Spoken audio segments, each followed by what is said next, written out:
All right, real quick. Let's talk about the nurses and the doctors concerning this virus, this coronavirus. Now, when you do have someone who comes down with the coronavirus and nobody's wearing masks, okay,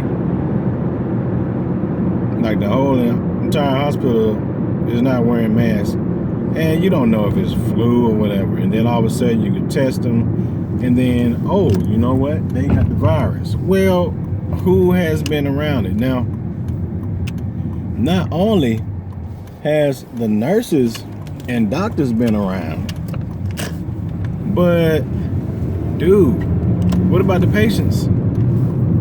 The patients, somebody come in because they have food poisoning, somebody come in because they smashed their finger and they need to get stitches. I don't know, for ER. Maybe it was bleeding all over the place.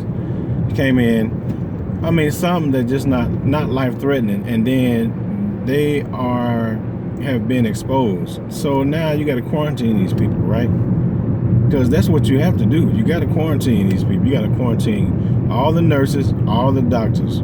Because, see, even the people who have not been in contact with the patient, they have been in contact with nurses who have been in contact with the patient. And they're going back and forth. Anybody who knows anything about being in a hospital and working in the hospital, you're going from floor to floor, you're doing this, doing that. I mean, you're coming in contact with other people. You're coming in contact with people in the cafeteria. You're coming in contact with people in the administration, health administration, records, and people are going back and forth in the hallway, in hallways and rooms and whatever. So you have to quarantine the whole hospital.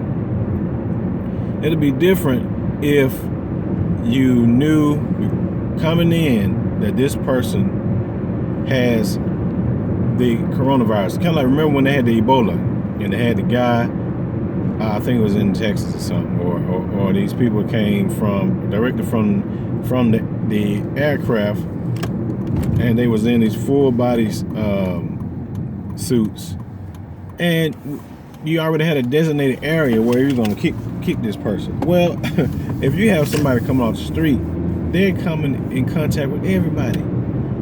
So what do you do now?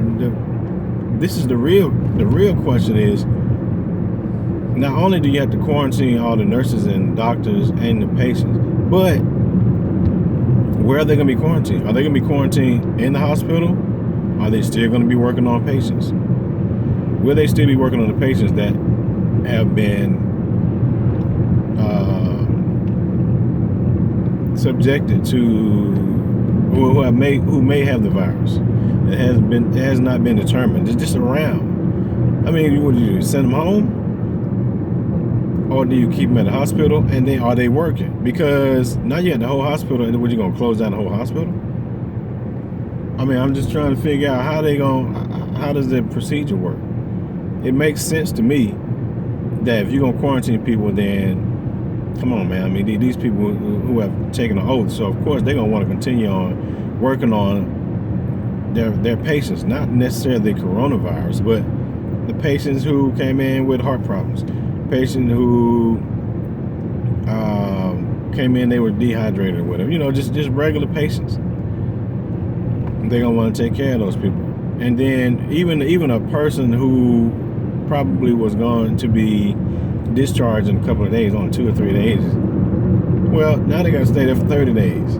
So what do you do? Like, this is a disaster, man. There's got to be a better way to do this, because if all of a sudden these people are tested and then they're positive, who are they come in contact with? You got to test these other people, and then probably, how long does it take before you know if a person is tested positive? They got to be quarantined and then tested, right? I mean, you have to wait to see if the person develops the virus or comes down with positive indication of that they had the virus. I think that's how it works. So people just sitting around waiting. It's crazy, man. This whole thing is crazy. And it's pretty much, I won't say it's anybody's fault. I don't know if it's anybody's fault or not. I mean, there's got to be some kind of procedure for things that can come about when they say pandemic, right? Or things that may come about that now people are infected with a virus, a known virus or an unknown virus. I mean, something other than coronavirus. I mean, there's got to be procedures for viruses, infections, right? So what do you do? And were those protocols followed? I mean, when this lady in Washington State just died. Did they know she had the virus before she came to the hospital, or was it after? If it was after, man, what did they say? 108, 128, 108 nurses and doctors now had to be quarantined and be tested. You know how many people that is in the health industry who's supposed to be helping people on a daily basis? These are professional people who have been, who may have been infected. Man, come on, man. Something got to give. It's got to be a procedure, a protocol for something.